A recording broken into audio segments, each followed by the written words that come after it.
Oke, kemudian alat yang ketiga adalah UV sterilization cabinet atau lemari sterilisasi UV.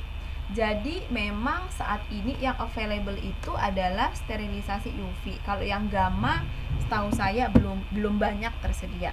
Bahkan di masa pandemi ini ya sekarang banyak perusahaan-perusahaan menjual versi rumahan. Ini kan versi lab nih.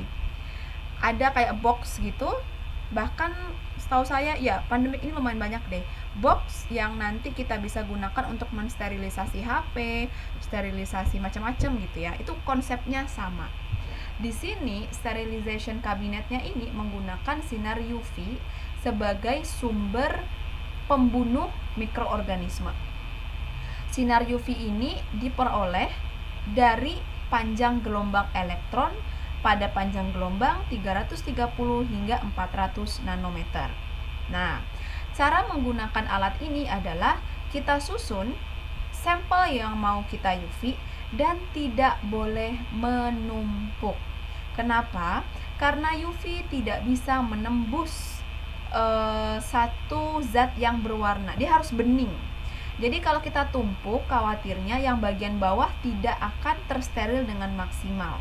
Jadi disusun aja datar dan pastikan kalau ada wadah yang ada penutupnya, pastikan penutupnya tidak berwarna atau bening seperti itu. Untuk memastikan sinar UV-nya mampu menembus target.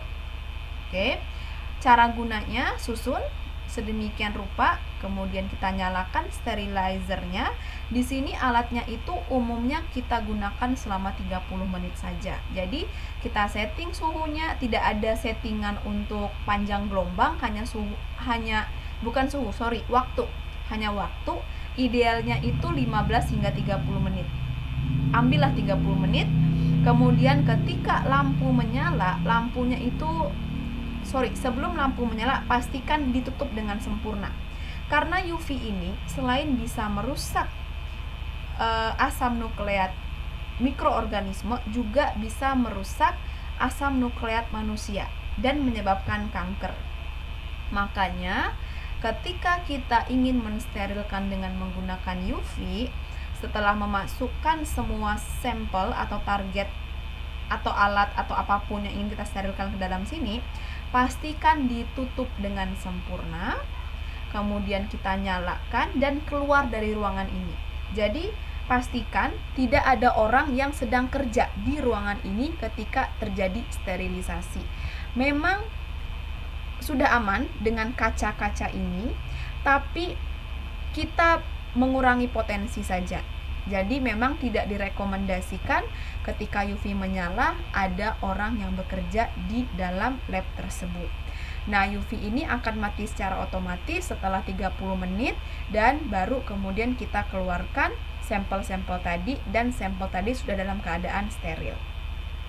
Nah, ini adalah lemari khusus yang memang fungsinya untuk mensterilkan berbagai bahan dan alat.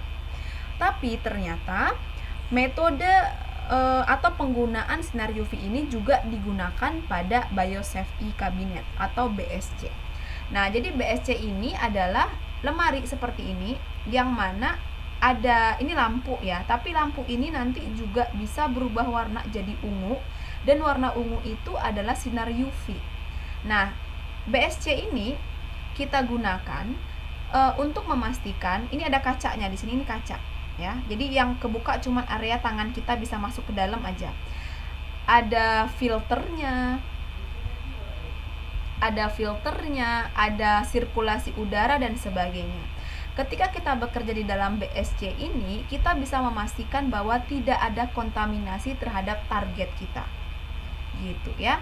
Sehingga BSC itu harus sering dibersihkan kan, harus sering dibersihkan dindingnya, permukaan dan sebagainya. Nah, makanya BSC atau biosafety cabinet umumnya dilengkapi dengan sinar UV. Oke. Nah, sinar UV ini nanti kita nyalakan kayak 15 menit sebelum kita mulai kerja, kita nyalakan sehingga dia mensterilkan seluruh bagian dari BSC, maupun setelah kita selesai bekerja dan kita bersihkan dengan alkohol, kita nyalakan juga UV-nya gitu ya. Dan jadi intinya adalah UV pada biosafety cabinet itu juga mirip dengan ini. Makanya kalau di lab kadang-kadang orang nggak beli ini, tapi belinya biosafety cabinet karena bisa dipakai untuk kerja dan juga untuk mensterilkan di saat yang sama. Ya. Dan yang berikutnya adalah ketika bekerja di laboratorium mikrobiologi, pastikan kita bekerja secara aseptik. Apa itu bekerja secara aseptik? Bekerja secara aseptik itu adalah bekerja dengan sesteril mungkin, gitu ya. Gimana caranya? Yang pertama, bersihkan area kerja atau bench atau tempat kerja ini dengan alkohol setiap sebelum mulai bekerja di lab. Disemprot pakai alkohol di lab. Setelah itu baru cuci tangan. Cuci tangan dengan tata cara cuci tangan yang baik dan benar, gitu ya. Baru kita kerja seperti biasa. Dan ketika sudah selesai bekerja, walaupun kita yakin kita bersih, tidak ada tumpahan apapun, tetap ulangi prosedur tadi. Bersihkan lagi mejanya dan kemudian cuci tangan kembali, baru kita keluar dari laboratorium. Begitu ya. Jadi